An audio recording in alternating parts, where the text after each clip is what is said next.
Travaillant comme vendeuse dans une bijouterie, la femme resta paralysée en réalisant que le client millionnaire était son mari décédé il y a 8 ans. Sophie Morel, une femme de 34 ans, avançait dans la vie avec la tête haute. Bien que les épreuves du passé aient laissé des cicatrices profondes, 8 années s'étaient écoulées depuis cet accident tragique qui lui avait arraché Laurent, l'amour de sa vie, et bouleversé son monde à jamais, devenue veuve avec un enfant à élever seule. Elle n'avait pas eu d'autre choix que de reconstruire sa vie à partir de rien. Son quotidien, désormais bien réglé, tournait autour de son travail dans une joaillerie prestigieuse au cœur de Paris, et de son fils, Théo, âgé de 10 ans. Les matins de Sophie étaient rythmés par des gestes simples mais rassurants. Préparer le petit déjeuner, vérifier que Théo avait ses affaires d'école et courir pour attraper le métro. Ce matin-là, comme tous les autres, elle parcourait les rues pavées du quartier latin, un thermos de café à la main. Paris s'éveillait doucement, avec ses odeurs de boulangerie, le bruit des scooters et les conversations entre voisins. Elle aimait ces instants, où la ville semblait respirer avec elle, offrant un fragile équilibre à sa vie. Mais derrière cette façade de normalité, une partie d'elle restait figée dans le passé, accrochée à un souvenir qu'elle n'avait jamais réussi à laisser derrière. À la joaillerie, Sophie s'était taillée une réputation de vendeuse compétente et chaleureuse. Ses collègues, admiratifs de son professionnalisme et de sa gentillesse, la considéraient aussi comme une amie sur qui on pouvait compter. Elle avait su gagner la confiance de ses clients réguliers, notamment grâce à sa manière de rendre chaque achat spécial, mais derrière ses sourires bienveillants se cachait une douleur qu'elle gardait jalousement. Le souvenir de Laurent restait omniprésent. Sa voix, son rire et les promesses d'un avenir qu'il n'avait jamais eu la chance de construire, elle portait encore son alliance, une discrète preuve d'un amour qu'elle n'avait jamais abandonné, en fin de matinée, alors qu'elle organisait une vitrine de diamants étincelants. Sophie sentit un frisson lui parcourir l'échine. Le tintement de la clochette à l'entrée du magasin annonça l'arrivée d'un client. Elle leva les yeux machinalement, et son souffle se coupa. Un homme venait d'entrer, vêtu d'un costume impeccable, avec une allure élégante et confiante.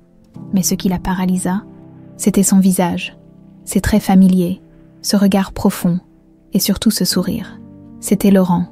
Sophie resta figée, ses mains tremblant légèrement.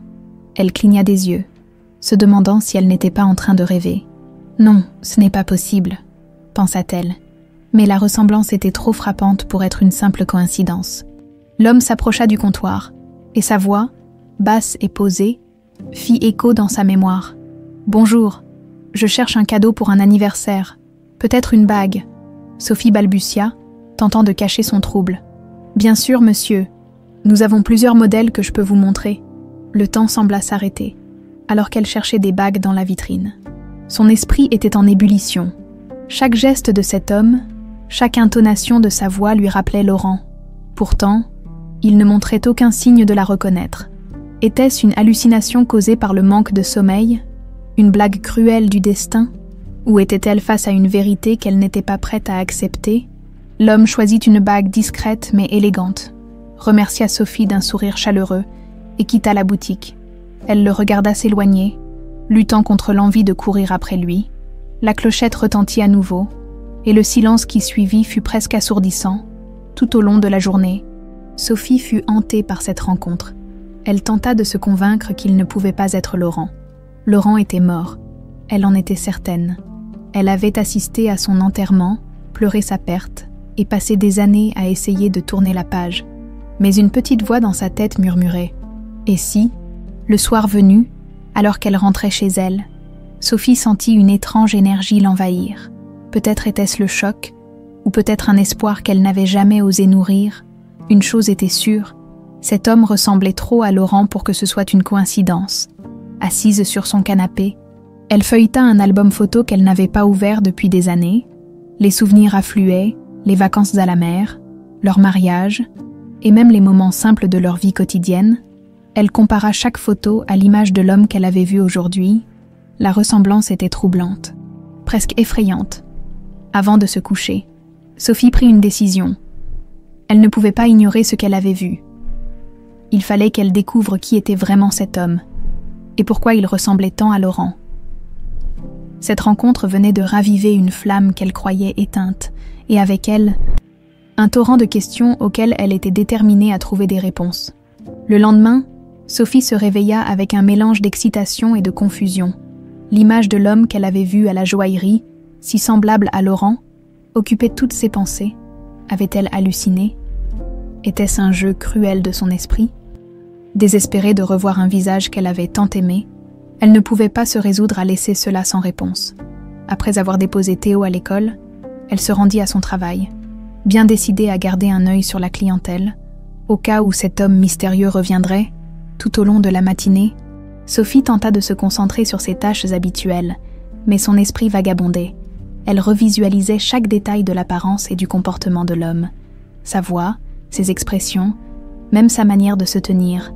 Plus elle y pensait, plus elle était convaincue qu'il ne pouvait pas s'agir d'une simple coïncidence. Durant sa pause déjeuner, elle confia son trouble à Claire, sa collègue et amie de longue date, installée à une petite table dans l'arrière-boutique. Elle partageait un sandwich tout en discutant à voix basse. « Sophie, tu es sûre que tu ne te fais pas des idées? Après tout, Laurent... Enfin, tu sais... » Claire hésitait à prononcer les mots.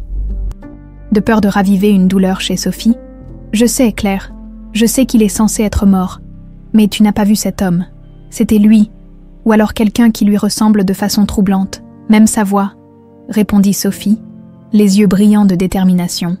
Claire posa sa main sur celle de Sophie, dans un geste rassurant. « Peut-être que tu devrais essayer d'en savoir plus, juste pour te rassurer. Mais fais attention. » Encouragée par les paroles de son amie, Sophie décida d'agir. Elle se connecta à son ordinateur dans l'arrière-boutique et commença à chercher des informations. Elle ne savait même pas par où commencer. Elle ne connaissait qu'un nom, Antoine Morel, le nom qu'il avait donné à la joaillerie. Elle tapa les mots sur le moteur de recherche et trouva rapidement plusieurs résultats. À sa grande surprise, Antoine Morel était un homme d'affaires bien connu, basé à Lyon, propriétaire de plusieurs entreprises prospères. Ses photos confirmaient ce qu'elle savait déjà. Il ressemblait à Laurent à un point déroutant. Cependant, un détail attira son attention. Selon les articles qu'elle lut, Antoine avait été impliqué dans un grave accident il y a une dizaine d'années. Un événement qui semblait avoir marqué un tournant dans sa vie. Sophie sentit un frisson lui parcourir l'échine. L'accident de Laurent s'était produit il y a 8 ans, mais les similitudes étaient troublantes. En fin d'après-midi, alors que Sophie terminait sa journée, la clochette de l'entrée retentit à nouveau. Elle releva les yeux, et son cœur fit un bond. Antoine était de retour. Il portait cette fois un manteau sombre qui accentuait sa silhouette élancée. Son regard croisa celui de Sophie, et elle sentit une bouffée de chaleur monter en elle. Il s'approcha du comptoir avec un sourire poli. « Bonsoir. Je voulais vous remercier pour votre aide hier.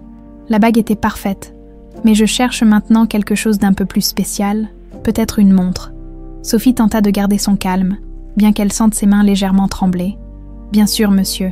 Nous avons une belle collection de montres. Laissez-moi vous montrer. » Elle sortit plusieurs modèles, les plaçant soigneusement sur le comptoir.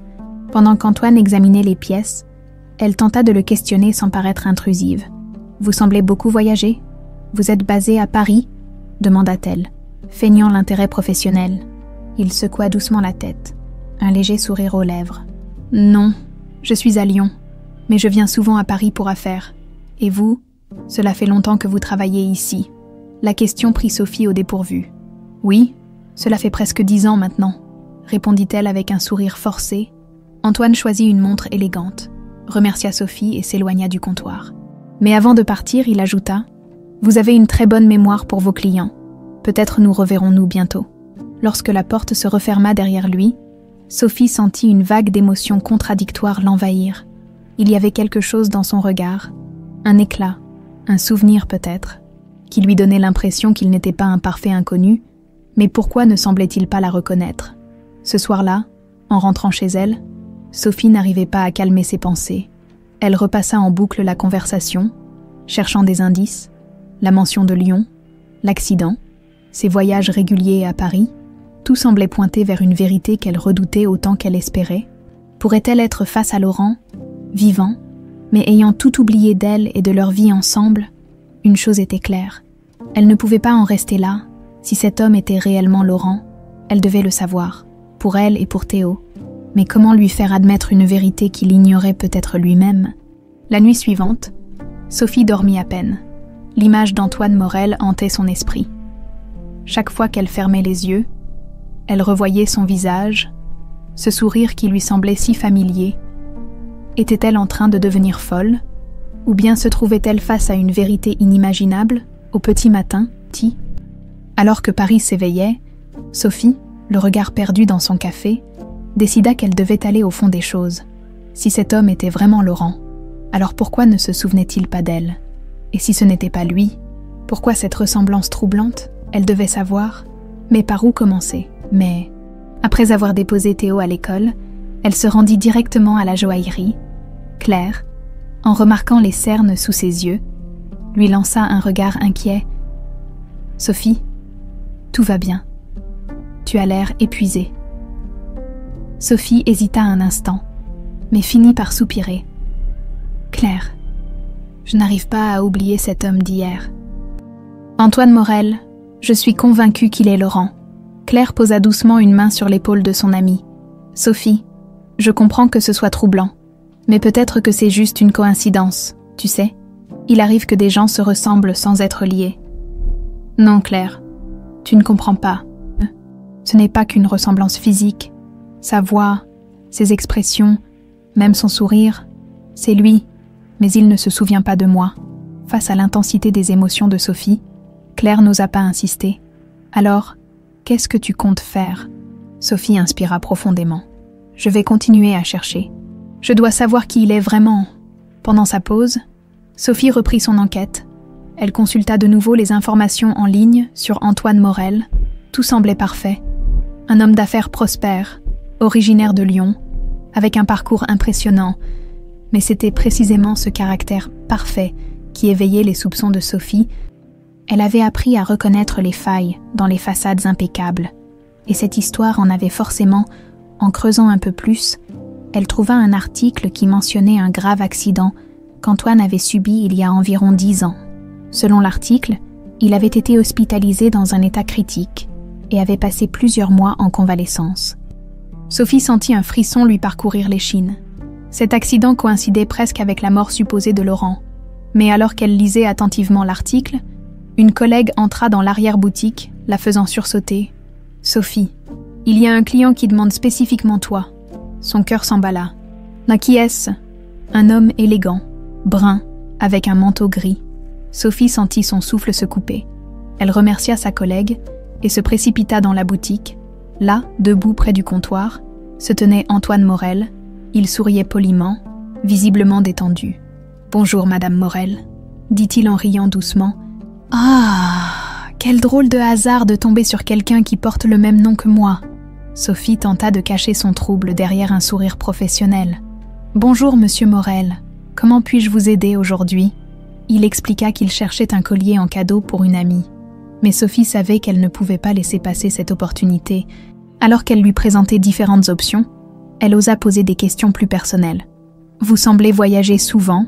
Votre travail doit être très exigeant. » Antoine hocha la tête. « Oui, effectivement. Mais je trouve toujours le temps de profiter de Paris quand j'y viens. C'est une ville qui a une certaine magie. » « Vous ne trouvez pas ?» Sophie acquiesça. « Absolument. Et votre famille est à Lyon, c'est ça ?» Un léger voile passa dans les yeux d'Antoine. Mais il répondit calmement. « En quelque sorte, ma famille adoptive est à Lyon. Je ne connais pas mes parents biologiques, malheureusement. » Sophie sentit son cœur s'arrêter. Elle n'était pas préparée à une telle révélation. « Oh, je suis désolée. Ça ne doit pas être facile. » Antoine haussa les épaules avec un sourire. « C'est la vie. J'ai eu la chance d'être entourée de bonnes personnes. » Ces quelques mots suffisaient à confirmer les soupçons de Sophie. Tout dans cette histoire semblait correspondre à ce qu'elle craignait. Mais elle devait en savoir plus.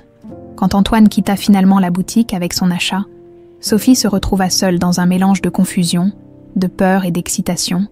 Si cet homme était vraiment Laurent, alors son histoire était bien plus compliquée qu'elle ne l'avait imaginé, et si tout cela n'était qu'une mascarade, le soir venu, Sophie décida de relire de vieux journaux qu'elle avait conservés, ceux qui couvraient l'accident de Laurent, les dates, les détails, tout concordait avec l'histoire d'Antoine. Mais il restait tant de zones d'ombre. Pourquoi Laurent aurait-il survécu sans chercher à la retrouver? Pourquoi ne se souvenait-il pas d'elle, assise sur son lit, entourée de coupures de journaux et de souvenirs? Sophie prit une décision.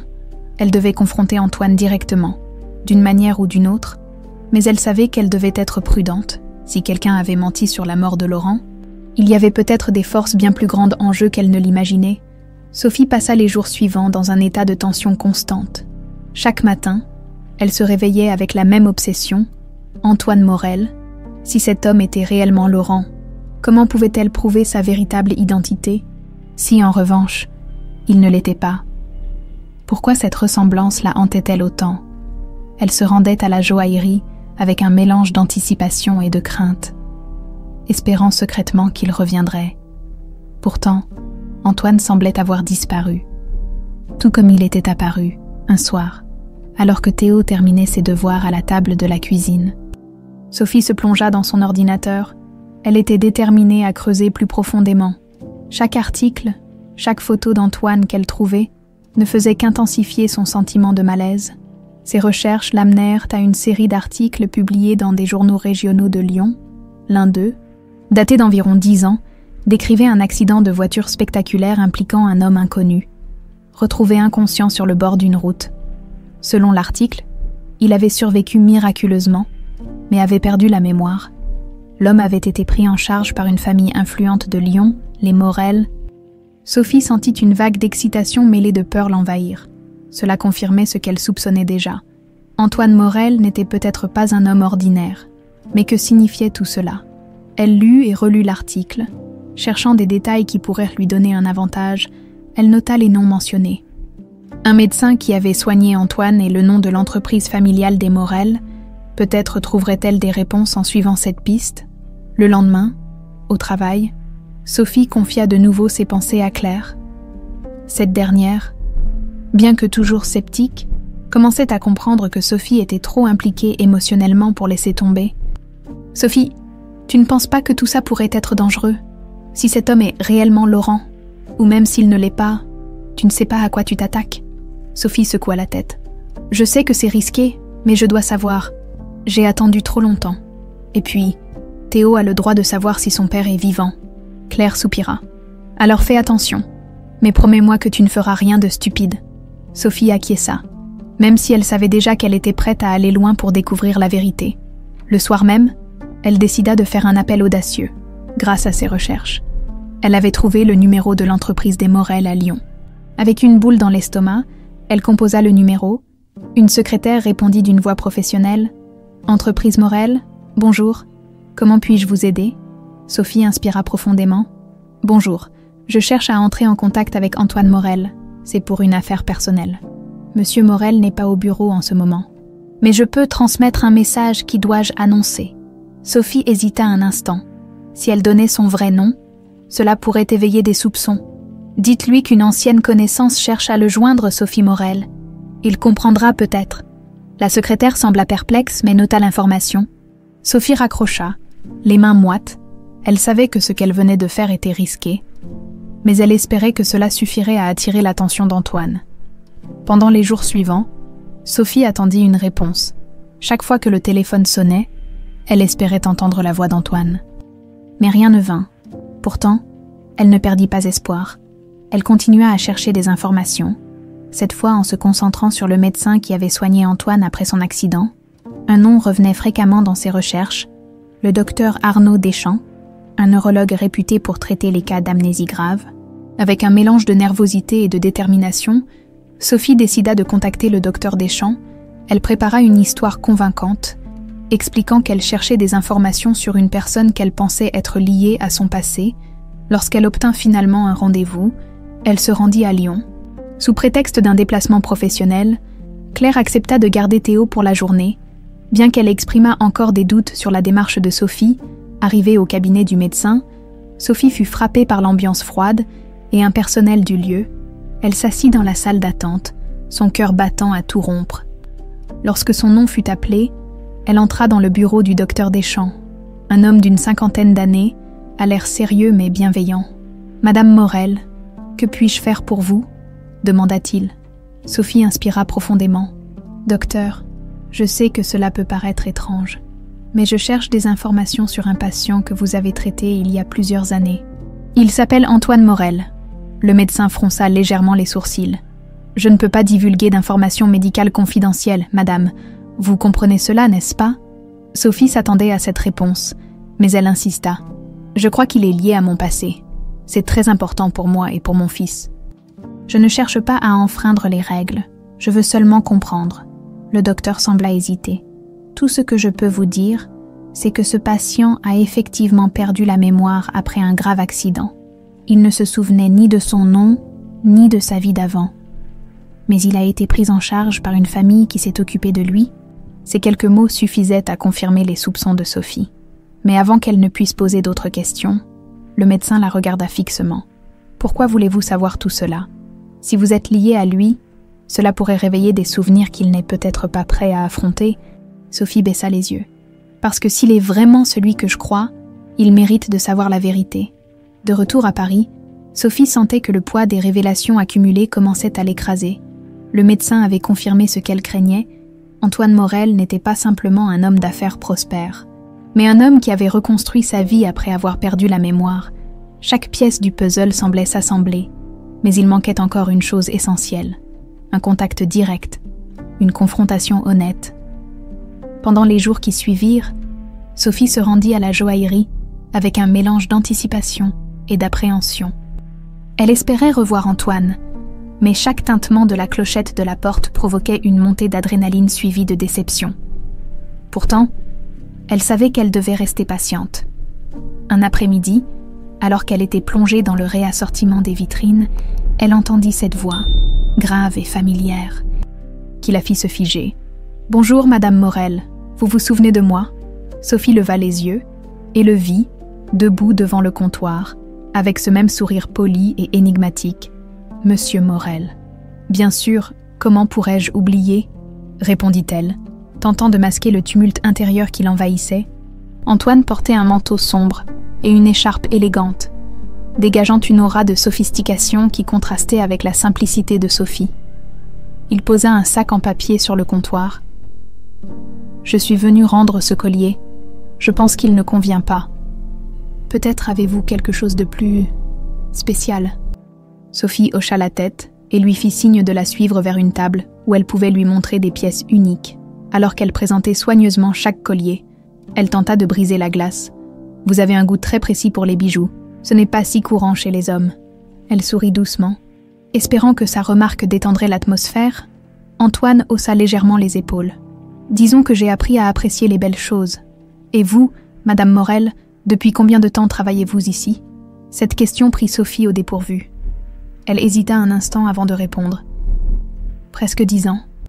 J'ai commencé après un événement marquant dans ma vie. » Antoine la regarda avec un mélange d'intérêt et de curiosité, mais il ne posa pas de questions supplémentaires. Sophie sentit une ouverture et décida de poursuivre.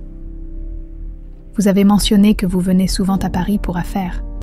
Cela ne doit pas être facile de jongler entre Lyon et ici, vous êtes originaire de Lyon. » demanda-t-elle avec une apparente légèreté. Antoine sembla réfléchir un instant avant de répondre. « Pas vraiment, en fait. Je ne sais pas exactement d'où je viens, ma mémoire. Disons qu'elle a quelques trous. » Le cœur de Sophie se serra à ces mots. Elle savait qu'elle marchait sur une corde raide, mais elle devait continuer. « Cela doit être difficile de ne pas savoir. Avez-vous essayé de retrouver votre passé ?» Antoine posa son regard sur elle, un mélange d'hésitation et de défi. « Pourquoi toutes ces questions ?»« Madame Morel, vous semblez très intéressée par ma vie. » Sophie sentit le rouge lui monter aux joues. Elle baissa légèrement les yeux, jouant avec un collier dans ses mains. « Je suis désolée si je suis indiscrète. C'est juste que, parfois, certaines histoires résonnent avec la nôtre et on se sent concerné. » Antoine resta silencieux un instant, comme s'il pesait ses mots. « Je comprends. Parfois, je me demande aussi si mon passé pourrait me rattraper. Mais pour être honnête, je préfère me concentrer sur le présent. » Sophie sentit un mélange de frustration et de tristesse. Cet homme, qu'elle croyait être Laurent, semblait avoir bâti un mur autour de son ancienne vie. Comment pouvait-elle le briser sans le brusquer? Elle décida de changer de sujet pour alléger l'atmosphère. Après avoir choisi un collier, Antoine la remercia et sortit son portefeuille pendant qu'il réglait la transaction. Sophie prit une décision impulsive. « Monsieur Morel, si jamais vous avez besoin d'un avis féminin pour un autre achat, n'hésitez pas à demander. » Elle glissa une carte de visite dans le sac contenant le collier. Antoine lui adressa un sourire sincère. « Merci, Madame Morel. Je n'y manquerai pas. » Quand il quitta la boutique, Sophie resta immobile, le regard fixé sur la porte qui venait de se refermer. Elle savait qu'elle venait de franchir une étape importante. Elle avait établi un premier contact personnel avec Antoine, semé une graine qui, elle l'espérait, pourrait grandir en quelque chose de plus significatif. Le soir, en rentrant chez elle, Sophie se plongea dans ses souvenirs. Elle revit les moments heureux avec Laurent, leurs promenades dans les rues de Paris, leurs rires, leurs projets d'avenir. Ces souvenirs la motivaient à continuer, à ne pas abandonner. Si Antoine était vraiment Laurent, elle le ramènerait à sa vie, quoi qu'il en coûte. Mais au fond d'elle, une peur persistait. Et si elle se trompait? Et si cet homme n'était qu'un étranger qui ressemblait à Laurent? Cette pensée la terrifiait, mais elle savait qu'elle ne pouvait pas reculer. Pour elle, pour Théo, et pour tout ce qu'elle avait perdu, elle devait aller au bout de cette quête. Le lendemain matin, Sophie se réveilla avec une étrange énergie. Elle avait passé la nuit à repenser à sa conversation avec Antoine, analysant chaque mot, chaque expression. Pour la première fois depuis des années, elle se sentait animée par un but, comme si un fil invisible la tirait vers une vérité qu'elle ne pouvait ignorer. Cependant, derrière cette excitation se cachait une peur grandissante. Et si tout cela n'était qu'une illusion? À la joaillerie, alors qu'elle organisait les vitrines, Claire la rejoignit. Son regard préoccupé se posa sur Sophie. « Alors, il est revenu, n'est-ce pas ?» Sophie acquiesça en silence. Puis, après une hésitation, lui raconta leur dernière interaction. Claire écouta attentivement, les bras croisés, son visage oscillant entre scepticisme et inquiétude. « Sophie, je sais que c'est important pour toi, mais tu es sûre que ce n'est pas dangereux. Cet homme semble sincère, mais tu ne sais rien de lui, ni de ceux qui l'entourent. » Sophie haussa les épaules. « Je sais, Claire, mais je ne peux pas simplement ignorer ça. Si c'est vraiment Laurent, alors il a droit de savoir. Et Théo aussi. » Claire soupira. « D'accord, mais promets-moi de rester prudente. » L'après-midi, alors que Sophie aidait un client à choisir un bracelet, elle sentit son téléphone vibrer dans sa poche. Dès que le client partit, elle s'éclipsa à l'arrière pour vérifier. Un message inconnu s'affichait sur son écran. Le cœur battant, elle ouvrit le texto. « Madame Morel, ici Antoine. Merci pour votre aide l'autre jour. J'aimerais avoir votre avis sur un autre achat. Êtes-vous disponible demain après-midi ?» Sophie relut le message plusieurs fois, un mélange de nervosité et d'excitation montant en elle. Elle répondit rapidement, acceptant de le rencontrer à la boutique. Elle savait que ce rendez-vous serait l'occasion parfaite d'en apprendre davantage. Le lendemain, Sophie arriva plus tôt que d'habitude à la joaillerie, prenant soin de préparer les pièces les plus élégantes à présenter. Quand Antoine entra, ponctuel et impeccable comme toujours, elle ressentit ce même frisson qui la traversait à chaque fois qu'elle le voyait.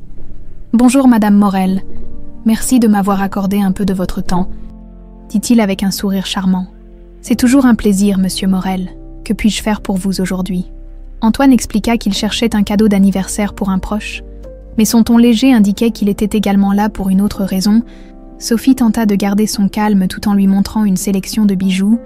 Pendant qu'il examinait les pièces, elle prit son courage à deux mains. « Monsieur Morel, vous avez mentionné l'autre jour que vous aviez des trous de mémoire. Cela doit être difficile, non ?» Antoine releva les yeux, surpris par la question. « Oui, c'est étrange. Parfois j'ai des flashs, des sensations de déjà-vu, mais rien de concret. C'est comme si une partie de moi-même restait hors de portée. » Sophie sentit son cœur se serrer. Elle hésita un instant avant de poursuivre. « Et ces flashs, ça arrive souvent. » Il secoua la tête.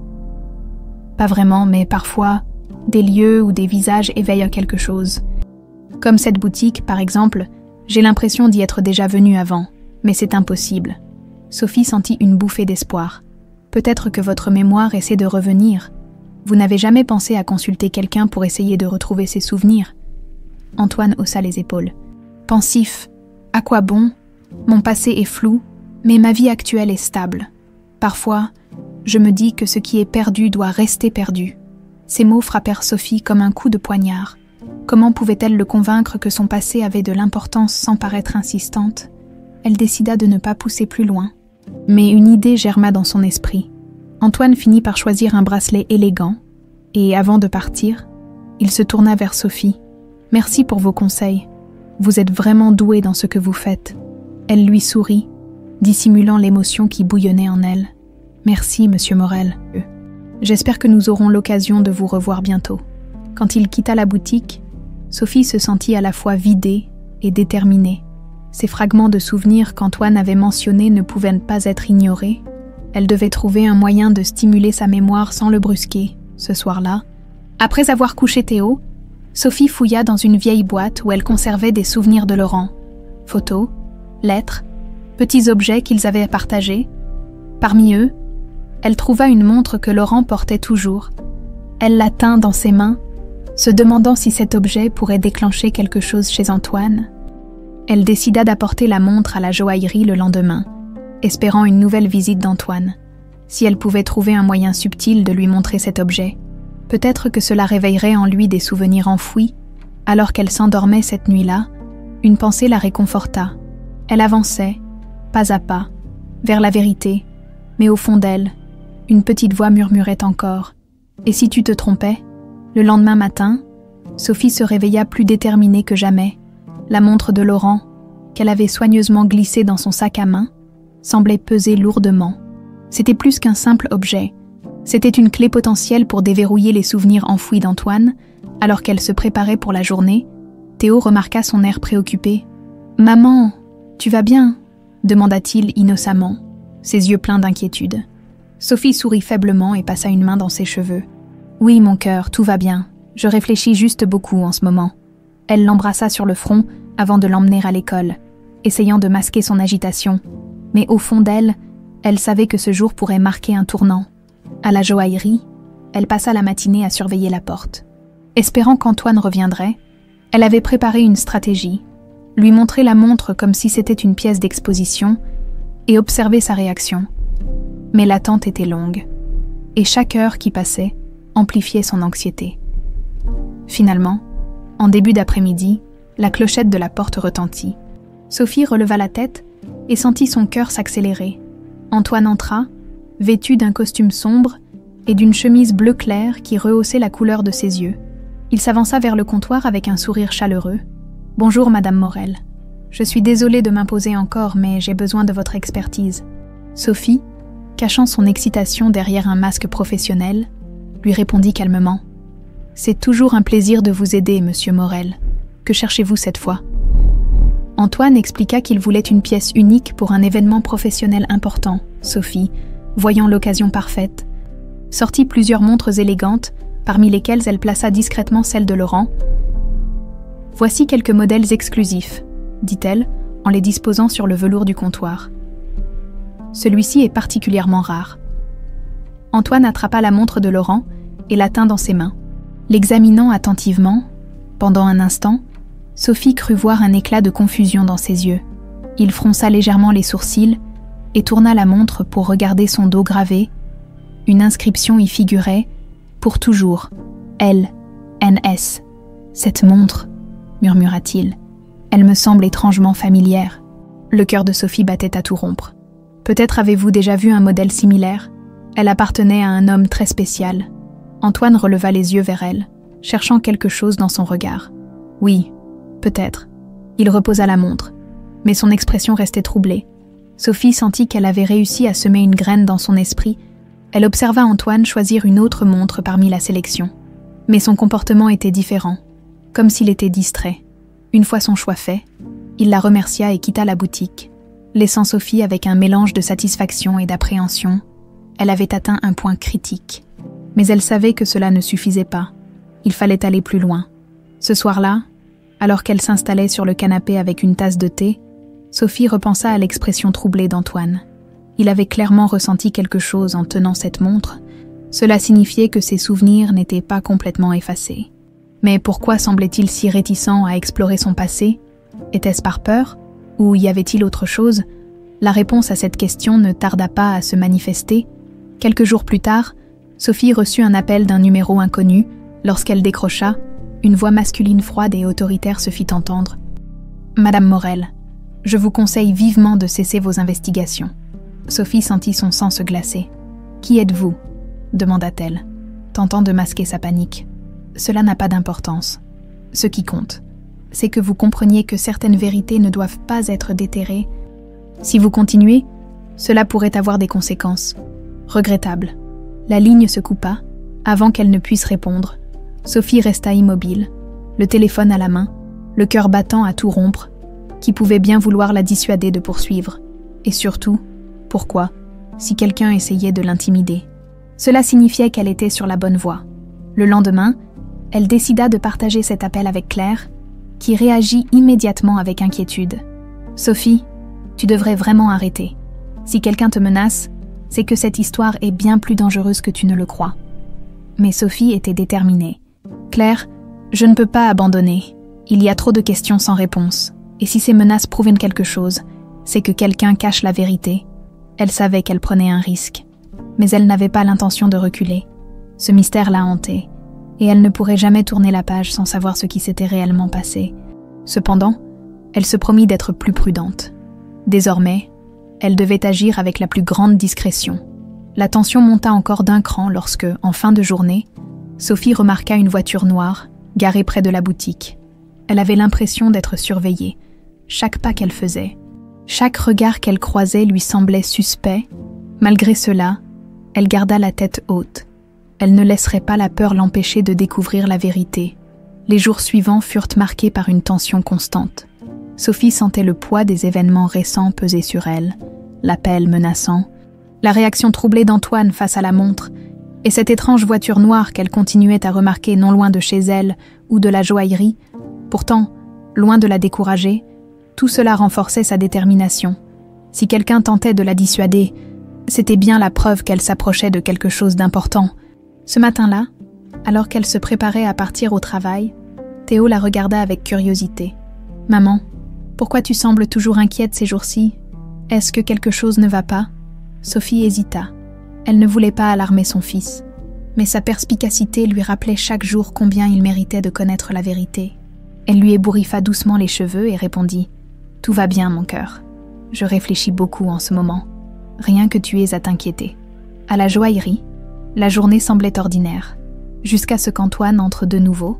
Cette fois, il avait une expression différente, moins assurée que d'habitude. Sophie sentit immédiatement qu'il avait quelque chose en tête. « Bonjour, Madame Morel », dit-il en s'approchant du comptoir. « J'espère que je ne vous dérange pas. »« Pas du tout, Monsieur Morel », répondit-elle avec un sourire. « Que puis-je faire pour vous aujourd'hui ?» Antoine hésita un instant avant de parler. « En réalité, je ne suis pas ici pour un achat. Je voulais vous poser une question personnelle. » Sophie sentit son cœur s'accélérer. « Bien sûr, je vous écoute. » Il sortit de sa poche la montre qu'elle lui avait montrée quelques jours auparavant. « Depuis que j'ai vu cette montre, quelque chose me tracasse. Elle me semble étrangement familière, mais je n'arrive pas à comprendre pourquoi. Vous avez dit qu'elle appartenait à un homme spécial. Qui était-ce » Sophie se figea. Elle savait que ce moment viendrait, mais elle n'était pas sûre d'être prête à y faire face. Prenant une profonde inspiration, elle répondit calmement. « Elle appartenait à mon mari. Il s'appelait Laurent, et il est décédé il y a 8 ans, dans un accident de voiture. » Antoine resta silencieux, mais son visage trahissait une lutte intérieure. Après un moment, il murmura « 8 ans, vous dites ?» Sophie, voyant une ouverture, continua « Oui, c'était un homme merveilleux. Il portait cette montre tout le temps. Quand je l'ai vue dans vos mains, j'ai eu l'impression de revoir un fragment de lui. » Antoine baissa les yeux vers la montre, comme s'il cherchait des réponses en elle. C'est étrange. Depuis l'accident qui m'a fait perdre la mémoire. Il y a 10 ans, j'ai parfois des sensations de déjà-vu, mais elles restent floues, et cette montre, elle me trouble.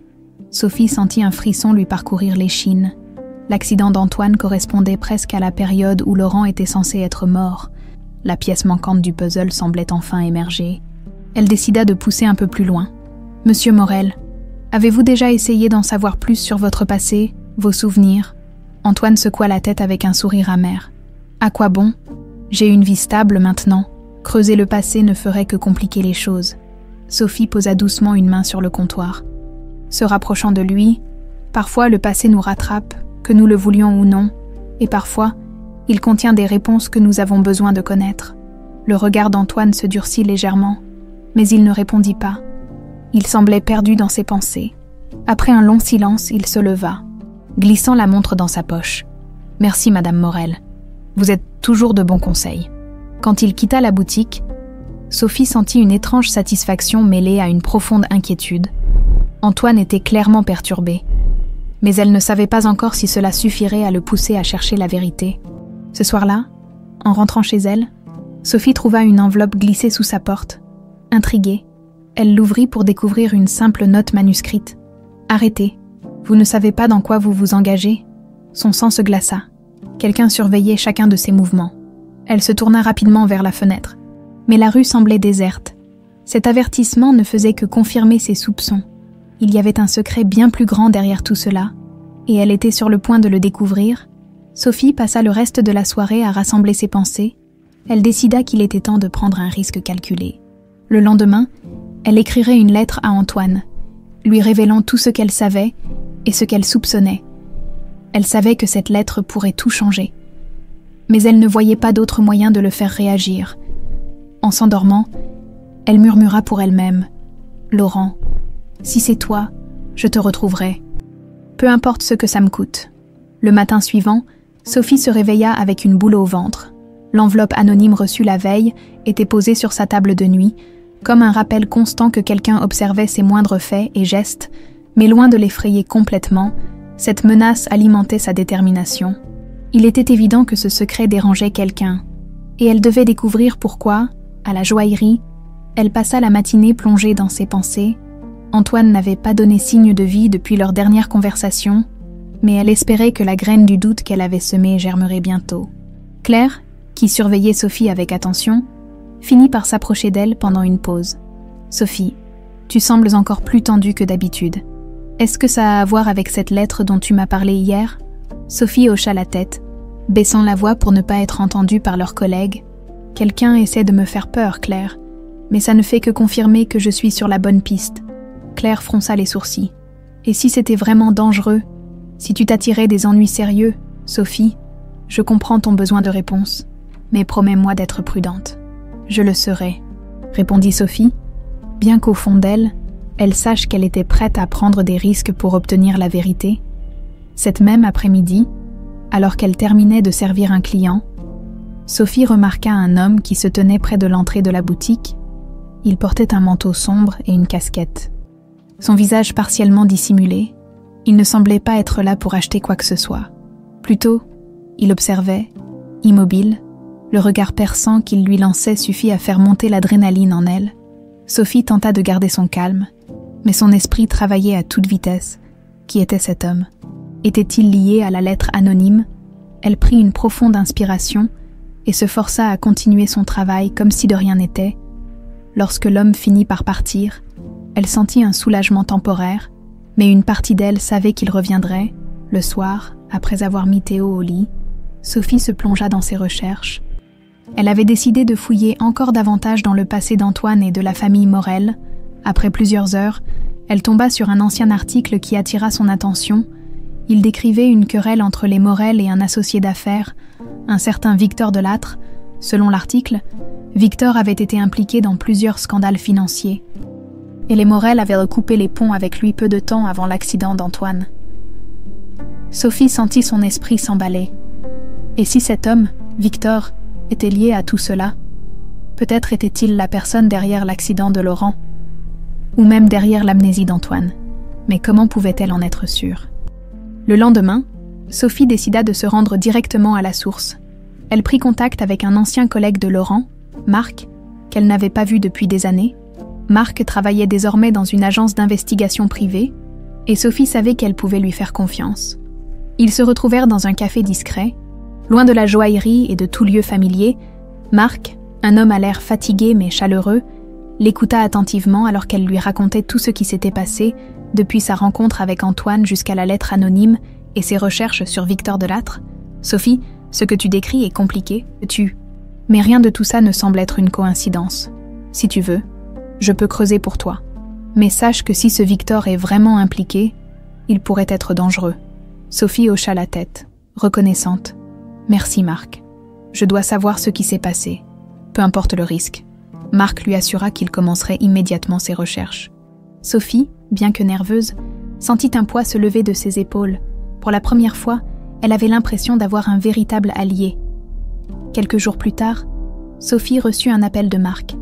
Sa voix était grave, empreinte d'une certaine urgence. « Sophie, tu avais raison. Ce Victor Delattre est tout sauf innocent. J'ai découvert qu'il était en conflit direct avec les Morel à l'époque de l'accident d'Antoine. Mais ce n'est pas tout. Il aurait également eu des liens financiers avec un projet que Laurent supervisait avant sa mort supposée. » Sophie sentit son cœur se serrer. « Tu veux dire qu'il pourrait être derrière l'accident de Laurent ? » ?»« C'est possible, » répondit Marc. « Mais je dois encore creuser. Ce qui est certain, c'est que cet homme a beaucoup à cacher. Je te conseille d'être extrêmement prudente. » Après avoir raccroché, Sophie resta immobile, son téléphone serré dans sa main. Elle sentait que le puzzle se complétait peu à peu. Mais cette nouvelle information soulevait encore plus de questions. Si Victor Delattre était impliqué dans l'accident de Laurent, pourquoi Antoine, ou Laurent, avait-il été épargné? Et pourquoi cet homme semblait-il prêt à tout pour empêcher Sophie de découvrir la vérité? Ce soir-là, en rentrant chez elle, Sophie remarqua à nouveau la voiture noire garée près de son immeuble. Cette fois, elle ne pouvait pas ignorer la sensation d'être surveillée. Alors qu'elle entrait dans son appartement, elle prit une décision audacieuse. Il était temps de confronter Antoine directement. Elle ne pouvait plus avancer seule. Elle prit une feuille de papier et commença à rédiger une lettre qu'elle lui remettrait en main propre. Elle y exposait tout, ses soupçons, ses découvertes sur Victor, et surtout, son intuition profonde qu'il était Laurent. Elle espérait que cette lettre le pousserait à agir quand elle posa son stylo. Sophie sentit une étrange combinaison de peur et d'espoir. Le chemin devant elle était incertain, mais elle savait qu'elle était plus proche que jamais de la vérité. Le lendemain matin, Sophie était nerveuse. La lettre qu'elle avait écrite à Antoine la veille pesait lourd dans son sac à main. Elle savait qu'elle prenait un risque énorme en lui dévoilant tout, mais elle ne voyait plus d'autre option. Si elle voulait qu'il ouvre les yeux sur son passé, elle devait être honnête et courageuse. À la joaillerie, Sophie tenta de se concentrer sur son travail, mais ses pensées étaient ailleurs. La clochette de l'entrée tinta plusieurs fois au cours de la matinée, mais ce n'était jamais Antoine.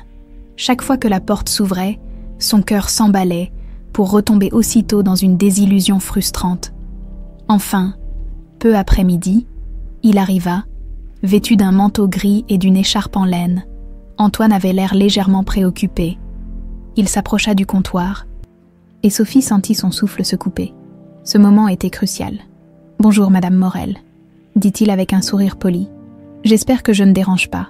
J'avais simplement envie de jeter un coup d'œil à vos nouveautés. » Sophie lui rendit son sourire, bien que ses mains tremblaient légèrement. « Bien sûr, Monsieur Morel, je vais vous montrer nos dernières pièces. » Elle disposa quelques bijoux sur le comptoir, mais son esprit était entièrement concentré sur la lettre dans son sac. Finalement, elle prit son courage à deux mains. « Monsieur Morel, avant que vous ne partiez, j'aimerais vous remettre quelque chose. » Antoine haussa un sourcil, intrigué. « Oh, de quoi s'agit-il » Sophie sortit la lettre et la posa doucement sur le comptoir. « C'est personnel. Je pense que cela pourrait vous intéresser. » Il la regarda, visiblement perplexe, mais prit la lettre sans poser de questions. « Merci, je la lirai dès que possible. » Quand il quitta la boutique, Sophie sentit une vague d'angoisse l'envahir. Avait-elle fait le bon choix? Et s'il décidait de couper tout contact après avoir lu ce qu'elle avait écrit? Mais elle n'avait plus de regrets. Elle savait qu'elle avait fait ce qu'il fallait. Le soir, alors qu'elle dînait avec Théo, son téléphone vibra. Un message d'Antoine s'afficha sur l'écran. « Nous devons parler. Pouvez-vous me rejoindre demain au parc Monceau? 15h. » Sophie sentit son cœur s'accélérer. Elle répondit rapidement qu'elle serait là, puis passa le reste de la soirée à imaginer toutes les réactions possibles qu'il pourrait avoir. Le lendemain, Sophie arriva au parc Monceau, quelques minutes avant l'heure prévue. L'air était frais, et les feuilles d'automne tapissaient les allées. Antoine l'attendait près d'un banc, les mains dans les poches, l'air pensif. Lorsqu'il la vit approcher, il lui fit un signe de tête. « Merci d'être venu », dit-il calmement. Sophie s'assit à côté de lui, sentant la tension palpable entre eux. Antoine sortit la lettre de la poche intérieure de son manteau et la teinte entre ses doigts. « J'ai lu votre lettre, commença-t-il, et je dois admettre que je ne sais pas quoi en penser. Ce que vous décrivez est troublant. » Sophie hocha doucement la tête. « Je sais que cela doit être difficile à entendre, mais je ne pouvais pas garder tout cela pour moi. Vous méritez de savoir la vérité. » Antoine la regarda, son expression indéchiffrable. « Vous affirmez que je suis Laurent, votre mari supposément mort dans un accident, et pourtant, je n'ai aucun souvenir de vous, aucune image, aucun flash. Alors, comment pouvez-vous être si sûre ?» Sophie inspira profondément. « Je le sais dans mon cœur, mais ce n'est pas seulement ça, tout correspond. L'accident que vous avez subi, votre perte de mémoire, votre ressemblance avec Laurent, même votre réaction à la montre. Ce n'est pas une coïncidence, Antoine, vous êtes Laurent. » Il détourna les yeux, fixant un point lointain dans le parc. « Et si vous aviez raison ? Qu'est-ce que cela changerait ? Je ne suis plus cet homme.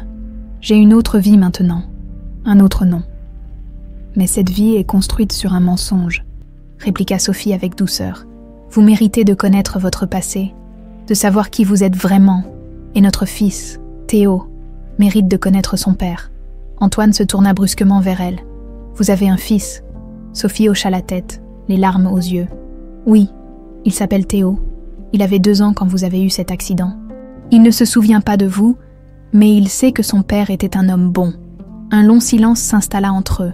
Seulement brisé par le bruit des feuilles, craquant sous les pas des promeneurs, Antoine semblait lutter avec une multitude d'émotions contradictoires. « Tout cela, c'est beaucoup à assimiler, » murmura-t-il finalement. « Si ce que vous dites est vrai, alors quelqu'un a délibérément effacé ma vie. Mais pourquoi? Et comment puis-je être sûre que vous dites la vérité ?» Sophie sortit une photo de son sac, une image d'eux 3, elle, Laurent et Théo, souriant dans un parc similaire à celui-ci. Elle la lui tendit. « Regardez cette photo, regardez vos propres yeux et dites-moi que ce n'est pas vous. » Antoine prit la photo et l'examina longuement. Son visage se durcit, puis se radoucit, comme si une fissure venait d'apparaître dans le mur qu'il avait bâti autour de lui. « Si je suis vraiment cet homme, alors il y a des gens qui ont beaucoup à cacher, » murmura-t-il. « Et je veux savoir pourquoi. » Sophie sentit une vague d'espoir l'envahir.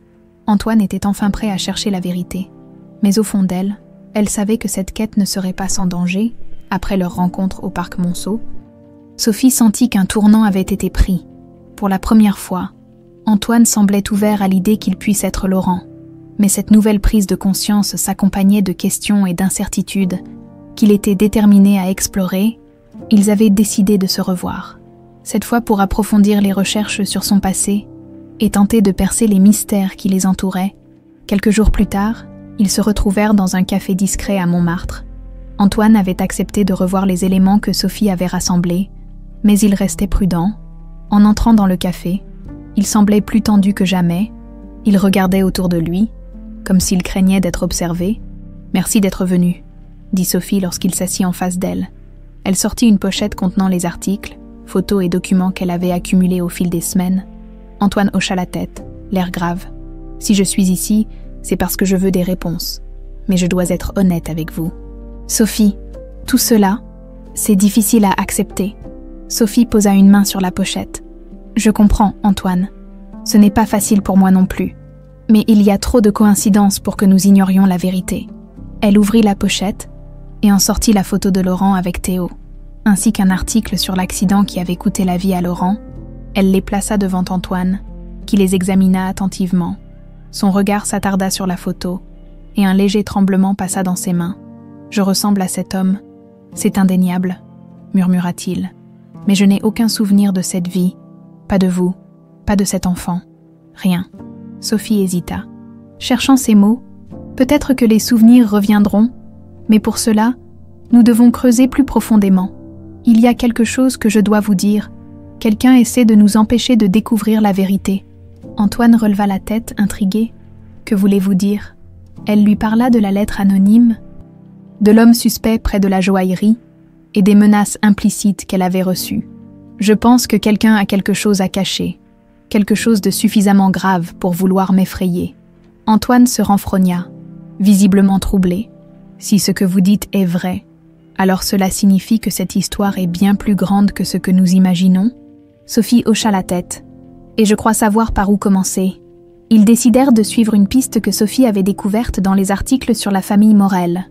Un certain Victor Delattre. Cet homme, autrefois proche des Morel, avait disparu des radars après plusieurs scandales financiers. Les liens entre Victor, l'accident de Laurent et l'adoption d'Antoine semblaient trop nombreux pour être ignorés. Antoine, bien qu'hésitant, accepta de contacter un vieil ami des Morel, un homme nommé Jacques, qui avait travaillé comme conseiller financier pour la famille à l'époque. Jacques vivait désormais dans une petite maison en périphérie de Paris. Antoine expliqua à Sophie qu'il n'avait pas parlé à Jacques depuis des années, mais qu'il pensait pouvoir obtenir des informations.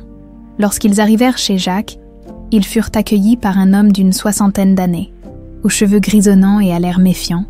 Il les fit entrer dans son salon, où une odeur de tabac froid flottait dans l'air. « Antoine, ça fait longtemps, » dit Jacques, en serrant la main de l'homme qu'il connaissait comme un Morel. « Mais je suppose que tu n'es pas ici juste pour des retrouvailles. » Antoine hésita, mais Sophie prit la parole. « Nous avons des questions sur ce qui s'est passé il y a 10 ans, sur l'accident d'Antoine et sur Victor Delattre. » Jacques fronça les sourcils et s'adossa à son fauteuil. « Victor Delattre, ce nom ne m'étonne pas.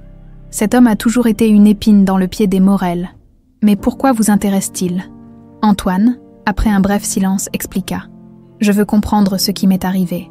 Sophie pense que l'accident qui m'a coûté la mémoire n'était pas un simple hasard. » Jacques sembla réfléchir un instant, puis soupira profondément. « Vous avez raison de poser des questions. Il y a des choses que la famille Morel n'a jamais voulu rendre publiques. Victor et les Morel étaient en conflit à l'époque. Il leur devait une somme d'argent importante, et il y avait des menaces implicites. Quand l'accident a eu lieu, certains ont pensé que ce n'était pas un simple malheur. » Sophie sentit un frisson lui parcourir l'échine. « Vous pensez que Victor aurait pu être impliqué ?» Jacques haussa les épaules.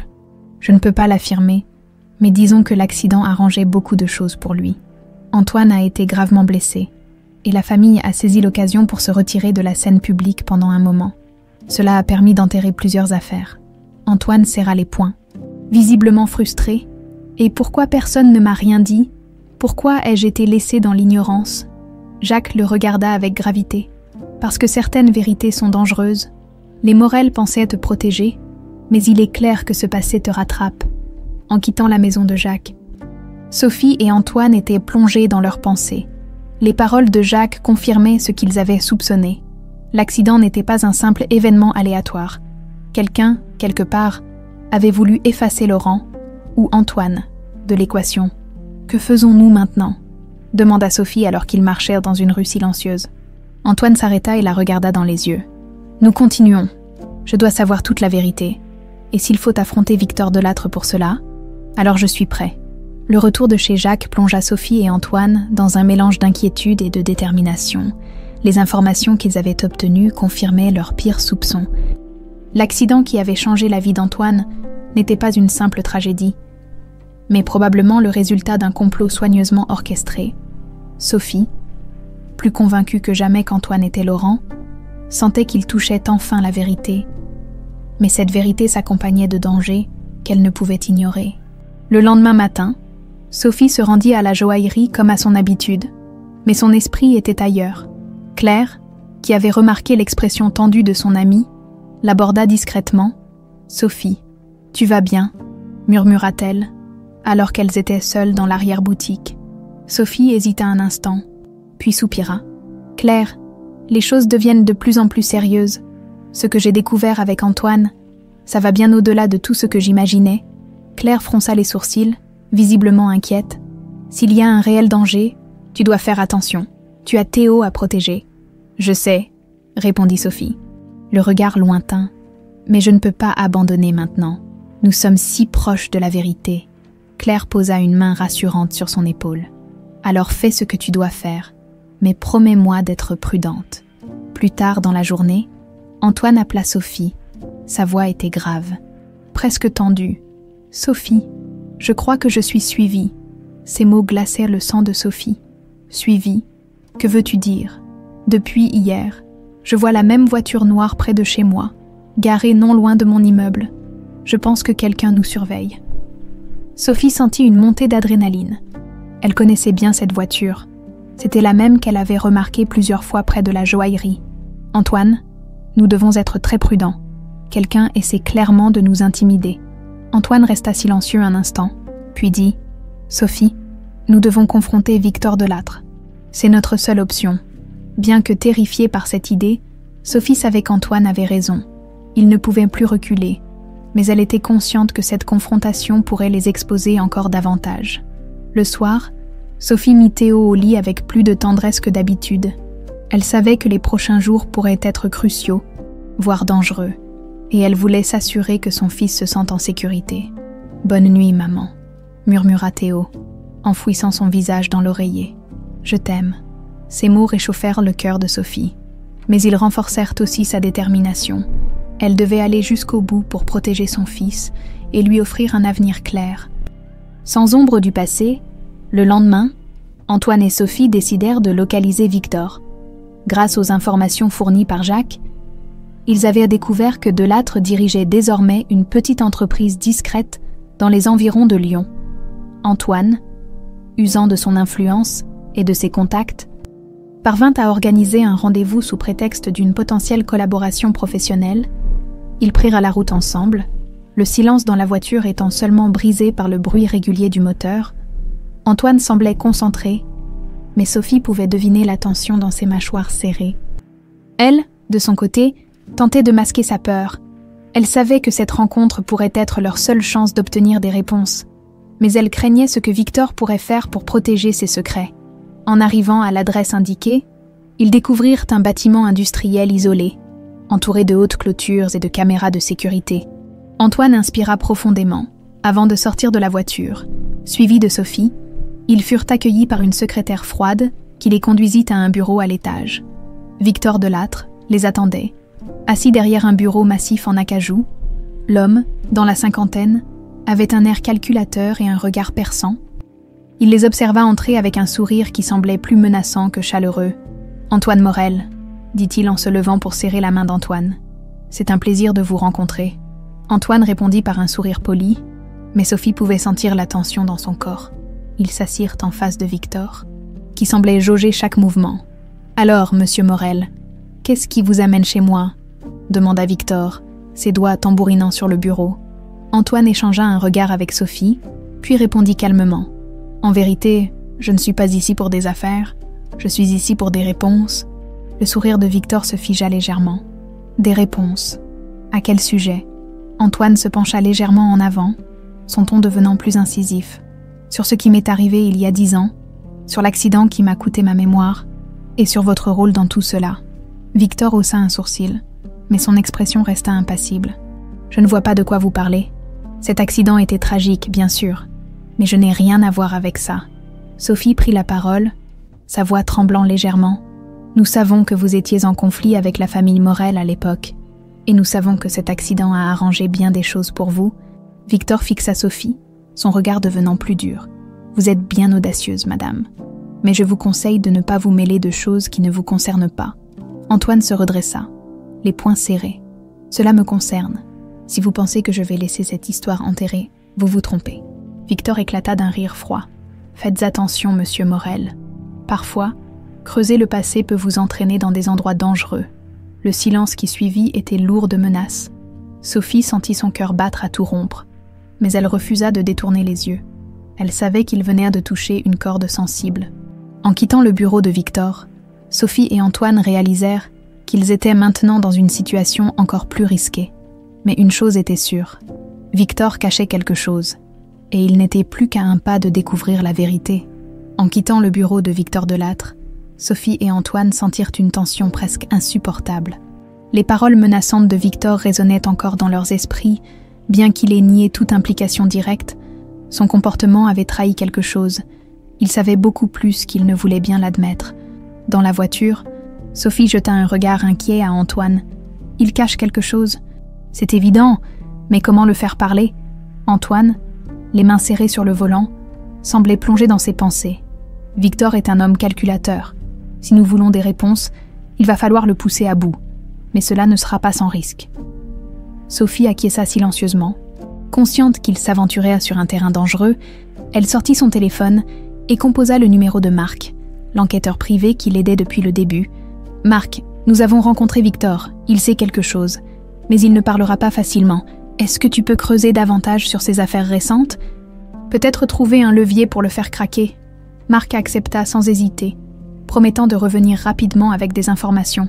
Sophie sentit un mince filet d'espoir, mais elle savait que la patience serait cruciale dans cette situation. 2 jours plus tard, Marc les rappela. « Sophie, je crois que j'ai trouvé quelque chose. Victor est actuellement impliqué dans un projet immobilier qui semble avoir des zones d'ombre. Il utilise des sociétés écrans pour dissimuler certaines transactions. Si nous pouvons prouver qu'il agit illégalement, cela pourrait le forcer à coopérer. » Sophie partagea immédiatement ces informations avec Antoine. Ensemble, ils décidèrent de confronter Victor une nouvelle fois. Mais cette fois, avec une stratégie, ils élaborèrent un plan. Antoine utiliserait son statut d'homme d'affaires, influent pour approcher des contacts proches de Victor et accumuler des preuves contre lui. Pendant ce temps, Sophie continuerait à creuser du côté personnel. Elle espérait trouver un moyen de connecter Victor directement à l'accident de Laurent. Le jour suivant, alors qu'elle fouillait dans les archives numériques des journaux régionaux, Sophie tomba sur un article qui la glaça. Il s'agissait d'un témoignage anonyme publié peu après l'accident de Laurent. Le témoin affirmait avoir vu une voiture noire suspecte suivre celle de Laurent quelques minutes avant l'accident. Ce détail correspondait parfaitement à ce que Sophie et Antoine savaient déjà. Cette voiture noire, qui semblait encore les surveiller, jouait un rôle clé. Le cœur battant, Sophie appela Antoine pour lui parler de cette découverte.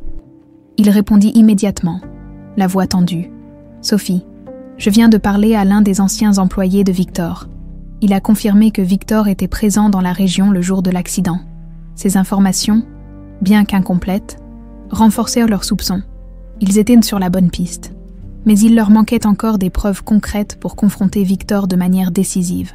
Quelques jours plus tard, Marc les informa qu'il avait réussi à accéder à des documents compromettants liant Victor à plusieurs transactions illégales.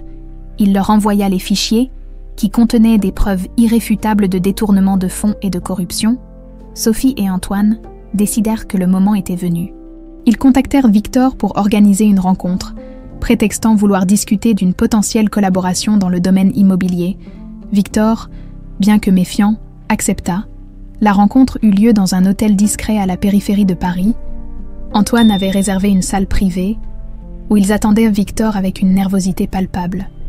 Lorsque ce dernier entra, il semblait plus confiant que jamais, un sourire suffisant sur le visage. « Alors, monsieur Morel, qu'est-ce qui vous amène cette fois ?» demanda Victor en s'installant face à eux.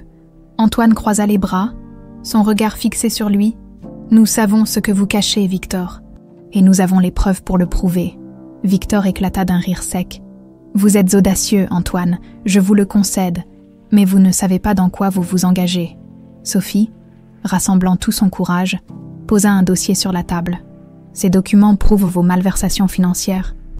Et si cela ne suffit pas, nous avons également des témoins prêts à parler de votre rôle dans l'accident de Laurent. » Le sourire de Victor s'effaça lentement. Il fixa le dossier, puis leva les yeux vers Sophie. « Vous êtes plus dangereuse que je ne le pensais, Madame Morel. » Antoine, sentant que Victor vacillait, ajouta « Si vous voulez éviter que tout cela ne sorte au grand jour, il est temps de dire la vérité. Qu'avez-vous fait à Laurent ?» Un long silence s'installa.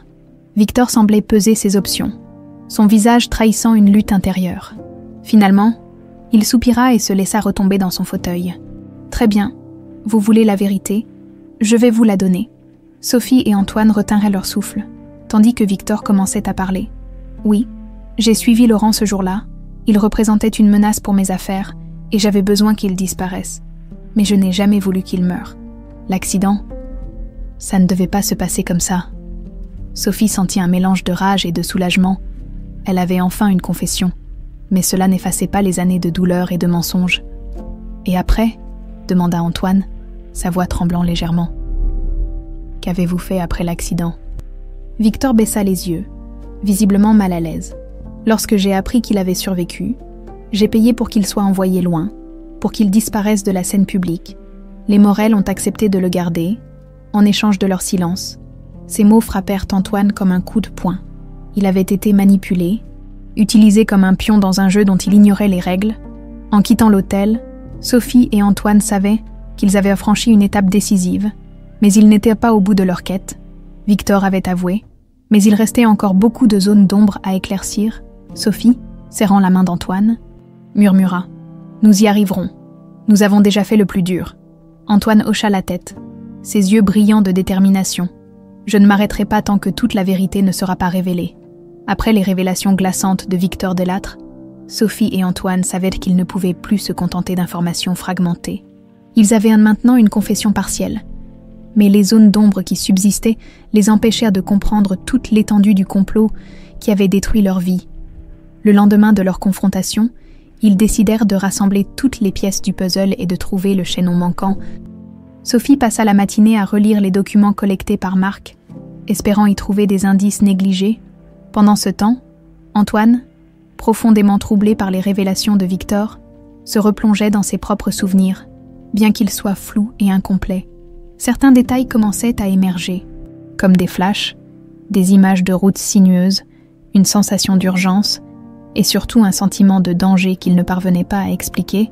Antoine appela Sophie en début d'après-midi. « Je crois que quelque chose revient, » lui dit-il. « Mais ce n'est pas clair, j'ai l'impression que quelqu'un d'autre était impliqué, quelqu'un qui n'était pas Victor. » Sophie fronça les sourcils, surprise. « Tu penses qu'il y avait un complice ? » ?»« Oui, » répondit Antoine d'un ton hésitant. « Je ne sais pas pourquoi, mais j'ai cette sensation persistante. » Sophie, qui avait appris à suivre son instinct, décida qu'il devait explorer cette piste. Elle appela Marc pour lui demander de chercher tout lien entre Victor et d'autres personnes qui auraient pu jouer un rôle dans l'accident. Le soir, alors que Sophie rentrait chez elle après avoir récupéré Théo à l'école, elle trouva une enveloppe glissée sous sa porte. Cette fois, cependant, ce n'était pas une menace, mais une lettre anonyme contenant une seule phrase. « Vous cherchez au mauvais endroit. Regardez de plus près votre propre entourage. » Ces mots la glacèrent. Qui aurait pu envoyer cela ? Était-ce une tentative de manipulation ou un avertissement sincère ? Elle partagea cette nouvelle découverte avec Antoine, qui sembla tout aussi perturbé. « Qu'est-ce que cela pourrait signifier ?» demanda-t-il en relisant la note. « Est-ce que quelqu'un que nous connaissons pourrait être impliqué ?» Sophie réfléchit un instant. « Peut-être, mais pourquoi maintenant ? Pourquoi cette personne ne s'est-elle pas manifestée avant ?» Ils décidèrent de ne rien laisser au hasard. Le lendemain, Sophie retourna voir Marc avec la lettre, espérant qu'il pourrait en tirer quelque chose. Pendant ce temps, Antoine se rendit dans les archives familiales des Morel, cherchant des documents ou des correspondances qui pourraient confirmer l'implication de quelqu'un d'autre. Ce fut Marc qui apporta la prochaine pièce du puzzle. 2 jours plus tard, il appela Sophie avec une voix tendue. « Sophie, je pense que j'ai trouvé quelque chose. » Elle se précipita pour le rejoindre dans son bureau, où il lui montra une série de documents reliés aux finances des Morel. « Regarde ça. Ces transferts d'argent ont eu lieu juste après ton accident, Antoine. Une somme importante a été envoyée à une société écran, mais l'expéditeur n'est pas Victor. C'est un membre de ta propre famille. » Sophie et Antoine échangèrent un regard choqué. « Qui ?» demanda Antoine, le souffle court. Marc pointa un nom sur le document. « Édouard Morel, ton oncle. » Antoine sentit un frisson glacial descendre le long de son dos. Son oncle Édouard, un homme influent mais discret, avait toujours semblé en retrait des affaires familiales. Pourtant, il apparaissait maintenant comme une figure centrale dans cette affaire. Ils décidèrent de confronter Édouard directement. Antoine organisa une rencontre sous prétexte de discuter de la gestion des propriétés familiales. Ils se retrouvèrent dans la maison d'Édouard, une imposante demeure nichée dans un quartier chic de Lyon. En entrant dans le bureau feutré de son oncle, Antoine ressentit une tension qu'il ne pouvait ignorer. Édouard, un homme d'une 60aine d'années au regard perçant, les accueillit avec un sourire courtois, mais ses gestes trahissaient une certaine nervosité. « Antoine, quelle surprise !» dit-il en s'installant derrière son bureau. « Et vous devez être Sophie, ravie de vous rencontrer. » Sophie, bien que nerveuse, resta calme. « Merci de nous recevoir, monsieur Morel. Nous avons quelques questions importantes. » Antoine ne perdit pas de temps. « Édouard, nous savons que Victor Delattre n'a pas agi seul. Nous avons trouvé des preuves de transfert d'argent en ton nom, directement liées à l'époque de mon accident. Explique-toi. » Le visage d'Édouard se durcit instantanément. « Je ne sais pas de quoi tu parles, » rétorqua-t-il, mais sa voix manquait de conviction. Antoine posa les documents sur le bureau. « Ces transferts prouvent le contraire. Tu étais impliqué, et tu le sais. Édouard resta silencieux, fixant les papiers devant lui, puis, lentement, il releva la tête. « Très bien, vous voulez la vérité? La voici. » Il soupira profondément avant de continuer. « Oui, j'ai travaillé avec Victor, mais ce n'était pas pour te tuer, Antoine. L'objectif était de te faire disparaître. Tu devenais une menace pour l'équilibre des affaires familiales. Ton père t'avait confié trop de responsabilités et cela ne plaisait pas à tout le monde, moi compris. » Sophie sentit une colère froide monter en elle. « Alors, vous avez orchestré tout cela juste pour protéger votre position. Vous avez détruit des vies. » Édouard haussa les épaules, comme s'il cherchait à minimiser ses actions. « Ce n'était qu'un accident. Je ne voulais pas que cela se termine ainsi. » Antoine serra les poings, luttant contre l'envie de perdre son calme. « Tu as ruiné ma vie, tu m'as volé ma famille, et maintenant, tu essaies de te justifier. » Le silence qui suivit était assourdissant. Sophie posa une main réconfortante sur le bras d'Antoine, lui rappelant qu'ils avaient enfin obtenu ce qu'ils cherchaient. La vérité, en quittant la maison d'Édouard, Antoine et Sophie savaient que cette révélation était la clé pour tout exposer. Mais ils savaient également que leurs actions auraient des conséquences. Édouard et Victor ne se laisseraient pas abattre sans se défendre. Sophie, prenant la main d'Antoine, murmura « Nous sommes prêts pour la prochaine étape. Ils ont gardé le contrôle pendant trop longtemps. Maintenant, c'est à nous de reprendre ce qui nous appartient. » Antoine hocha la tête, ses yeux brûlants d'une détermination nouvelle. Cette fois, ils ne gagneront pas. Le lendemain des révélations accablantes d'Édouard, Sophie et Antoine savaient que leur prochain mouvement devait être décisif. Ils avaient désormais des preuves solides liant Édouard et Victor au complot contre Laurent, ou plutôt Antoine. Mais pour que justice soit faite, ils devaient agir stratégiquement. Toute erreur pouvait leur coûter cher. Dans l'appartement de Sophie, un silence pesant régnait tandis qu'Antoine parcourait les documents une fois de plus, les transferts d'argent, les témoignages indirects, et surtout la confession d'Édouard formait un dossier puissant. Mais Antoine savait que ce n'était pas suffisant. « Ils n'iront tous si nous portons ces preuves à la police, » dit-il en fixant le papier devant lui. « Ils diront que c'est insuffisant, ou qu'il s'agit de simples coïncidences. Il nous faut quelque chose de plus concret. » Sophie, assise en face de lui, hocha lentement la tête. « Alors, que proposes-tu » Antoine inspira profondément. « Il faut les piéger. Nous devons les amener à avouer, cette fois devant des témoins ou avec une preuve irréfutable. » Sophie fronça les sourcils. « Et comment comptes-tu faire ça? Édouard et Victor ne sont pas stupides. Ils savent qu'ils risquent gros. » Antoine réfléchit un instant. Puis un sourire déterminé se dessina sur son visage. « Ils ne s'attendent pas à ce que nous contre-attaquions. Si nous organisons une rencontre et jouons sur leur peur de tout perdre, ils pourraient nous faire une erreur. » Le plan fut mis en place rapidement. Antoine contacta Édouard et Victor séparément, prétextant vouloir négocier et éviter que l'affaire ne devienne publique. Il choisit un lieu neutre pour la rencontre, un entrepôt désaffecté à la périphérie de Paris, où il serait à l'abri des regards indiscrets. Pendant ce temps, Sophie et Marc, l'enquêteur privé, mirent en place un dispositif d'enregistrement audio et vidéo pour capturer toute la conversation. Le soir de la rencontre, Sophie accompagna Antoine jusqu'à l'entrepôt. Elle savait que la situation était risquée, mais elle ne voulait pas le laisser seul. En arrivant, ils vérifièrent que tout le matériel était en place. Marc, caché à l'extérieur dans une voiture, surveillait la scène grâce à une caméra dissimulée. « Tu es sûre de vouloir faire ça ?» demanda Sophie, sa voix empreinte de nervosité. Antoine posa une main réconfortante sur la sienne. « Je n'ai pas le choix. C'est la seule façon de tourner la page et de protéger ce qui compte vraiment, toi et Théo. » Sophie sentit son cœur se serrer à ces mots, mais elle hocha la tête. « Alors, faisons-le. » Peu après, une voiture noire entra dans l'entrepôt. Édouard et Victor en sortirent, leurs visages fermés, visiblement méfiants. Antoine les accueillit avec un sourire calculé, jouant parfaitement le rôle de l'homme désespéré prêt à négocier. « Merci d'être venu, » dit-il en les guidant vers une table installée au centre de l'entrepôt. « Nous devons régler cette affaire une fois pour toutes. » Édouard croisa les bras, son regard perçant fixé sur son neveu. « Je me demande ce que tu espères accomplir ici, Antoine. » Antoine s'assit calmement. « Ce que j'espère, c'est éviter que tout cela devienne public. Mais pour ça, j'ai besoin de savoir toute la vérité. » Victor éclata d'un rire sec. « La vérité, tu l'as déjà entendue. Pourquoi devrions-nous répéter ce que tu sais déjà ? Antoine, maîtrisant parfaitement son ton, répliqua. Parce que j'ai besoin de savoir jusqu'où vous êtes allés.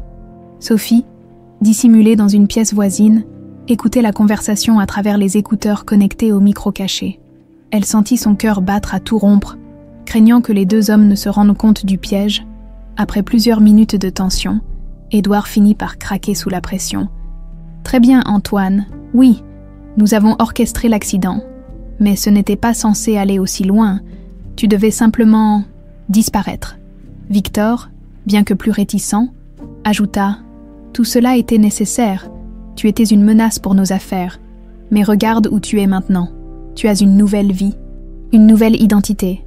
Pourquoi ne pas en rester là ?» Antoine serra les poings, mais il garda son calme. « Une nouvelle vie. Vous m'avez volé ma famille, ma mémoire, et des années de ma vie. Vous pensez que je vais simplement vous pardonner ?» Édouard tenta de désamorcer la situation. « Écoute, Antoine, nous pouvons trouver un arrangement, l'argent, le pouvoir. Nous pouvons t'offrir tout ce que tu veux. » C'était exactement ce qu'Antoine attendait. Il se leva brusquement, frappant la table du poing. « Vous pensez que je veux votre argent ? Ce que je veux, c'est justice. » À ce moment précis, Sophie fit signe à Marc, qui entra dans l'entrepôt accompagné de 2 policiers. La surprise et la panique s'emparèrent immédiatement d'Édouard et Victor. « Qu'est-ce que c'est que ça ?» s'écria Victor, tentant de dissimuler son trouble. Marc montra calmement le dispositif d'enregistrement. « Tout ce que vous venez de dire est enregistré. » « Vos aveux suffisent pour vous inculper. » Édouard tenta de protester. « Vous ne pouvez pas prouver quoi que ce soit. » Antoine, le regard froid, se tourna vers son oncle. « Tout est déjà prouvé. Vos malversations, vos transferts d'argent, vos aveux. Votre jeu est terminé. » Les policiers menottèrent Édouard et Victor, les conduisant hors de l'entrepôt sous le regard déterminé de Sophie et Antoine. Ce moment, bien que triomphant, laissait un goût amer. Ils avaient enfin obtenu justice. Mais le prix à payer était élevé. De retour chez Sophie, ils s'assirent en silence, épuisés, mais soulagés. Antoine, prenant la main de Sophie dans la sienne, murmura « Merci de ne jamais avoir abandonné. » Sophie, les yeux brillants de larmes, répondit doucement « Nous avons traversé l'enfer, mais nous l'avons fait ensemble. Maintenant, il est temps de reconstruire. » Antoine hocha la tête, regardant Sophie avec une gratitude infinie. Pour la première fois depuis des années, il sentait qu'il pouvait enfin tourner la page. Les jours suivant l'arrestation d'Édouard et Victor furent marqués par un mélange d'émotions contradictoires pour Sophie et Antoine. D'un côté, ils ressentaient un soulagement immense d'avoir enfin obtenu justice et de voir ceux qui avaient orchestré tant de souffrances confrontés à leurs crimes. De l'autre, une certaine mélancolie persistait. Le passé, bien que dévoilé, avait laissé des cicatrices profondes qu'aucune révélation ne pourrait effacer complètement. Sophie regardait Antoine de l'autre côté de la table de la cuisine, où il prenait un petit déjeuner simple mais paisible. Théo, encore ensommeillé, jouait silencieusement avec ses céréales. Antoine, le regard pensif, semblait ailleurs. « À quoi penses-tu » demanda Sophie doucement. Antoine releva les yeux, un sourire mélancolique étirant ses lèvres. « À tout ce que nous avons traversé, je pensais que découvrir la vérité serait la fin de tout ça. Mais c'est plus compliqué. » Sophie hocha la tête. « C'est normal, ce que tu as vécu est inimaginable, mais tu as retrouvé ta vie, ta famille. C'est ce qui compte. » Antoine jeta un regard vers Théo, qui lui sourit timidement. Il se leva et s'approcha de l'enfant, posant une main douce sur son épaule. « Théo, je sais que tout cela doit être étrange pour toi. Je ne t'ai pas connu pendant des années, mais je veux que tu saches que je suis là maintenant, et je ferai tout pour rattraper le temps perdu. » Théo le regarda, un mélange de curiosité et d'émotion dans les yeux. « Tu es vraiment mon papa ?» Antoine s'agenouilla à hauteur de l'enfant. « Oui, je suis ton papa, et je suis tellement désolée de ne pas avoir été là plus tôt, mais je suis là maintenant, et je ne partirai plus jamais. » Théo, après un instant d'hésitation, se jeta dans les bras d'Antoine. Ce moment d'émotion intense arracha des larmes à Sophie, qui les regardait avec une tendresse infinie. C'était la promesse d'un nouveau départ, d'une famille enfin réunie. Dans les semaines qui suivirent, les choses commencèrent lentement à se stabiliser. Les médias s'étaient emparés de l'affaire, exposant les crimes d'Édouard et Victor au grand jour. Antoine, bien que réticent à revenir dans le monde des affaires, accepta de coopérer avec les autorités pour témoigner contre eux. Ce fut une épreuve difficile, mais nécessaire pour tourner définitivement la page. Sophie, de son côté, retourna à la joaillerie, essayant de reprendre une vie normale. Mais rien ne semblait plus être pareil. Chaque bijou, chaque client lui rappelait le chemin incroyable qu'elle avait parcouru pour retrouver Antoine. Ses collègues, en particulier Claire, la soutenaient avec admiration. « Tu as traversé tellement de choses, Sophie », lui dit un jour Claire. « Je ne sais pas comment tu as trouvé la force. » Sophie sourit doucement. « Par amour, Claire. Pour Antoine. Pour Théo. C'est tout ce qui compte. » Un soir, Antoine invita Sophie et Théo à un dîner dans un petit restaurant chaleureux de Montmartre. L'endroit était intime, avec des bougies éclairant les tables et une musique douce jouant en fond. Théo, excité par l'idée d'un dîner spécial, regardait tout autour avec des yeux brillants. « Pourquoi ce dîner ?»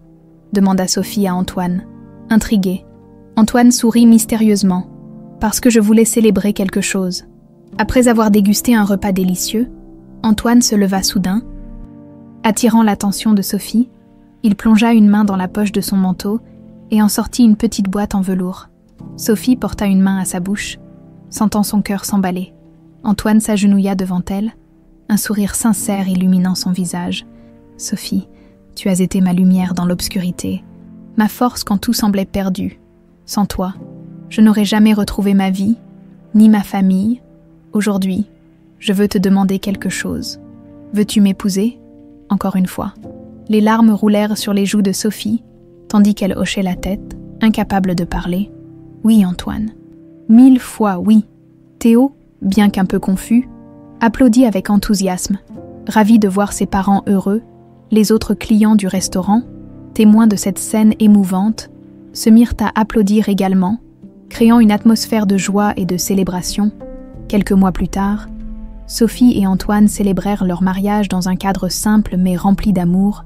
Entourés de leurs proches, ils échangèrent leurs vœux avec une émotion palpable. Théo, tenant les alliances, joua un rôle central dans la cérémonie, scellant symboliquement cette nouvelle union familiale. Après la cérémonie, Antoine, tenant la main de Sophie, regarda l'horizon. « Nous avons traversé tant d'épreuves, mais aujourd'hui, tout semble enfin à sa place. » Sophie, posant sa tête sur son épaule, murmura « Parce que nous avons appris que l'amour peut tout surmonter. » Un an plus tard, Sophie et Antoine avaient construit une nouvelle vie ensemble. Loin des tumultes du passé, Théo avait grandi, épanoui par l'amour retrouvé de ses parents. Antoine avait choisi de quitter définitivement le monde des affaires pour se consacrer à sa famille, tandis que Sophie continuait à travailler à la joaillerie, désormais épanouie et en paix. Leur histoire, bien qu'empreinte de douleur et de sacrifice, était devenue une source d'inspiration pour ceux qui les entouraient. Ensemble, ils avaient prouvé que même dans les moments les plus sombres, la lumière pouvait toujours émerger. Et alors qu'ils marchaient ensemble dans les rues de Paris, main dans la main, ils savaient qu'ils avaient enfin trouvé ce qu'ils cherchaient, un avenir rempli d'amour, de résilience et de promesses tenues,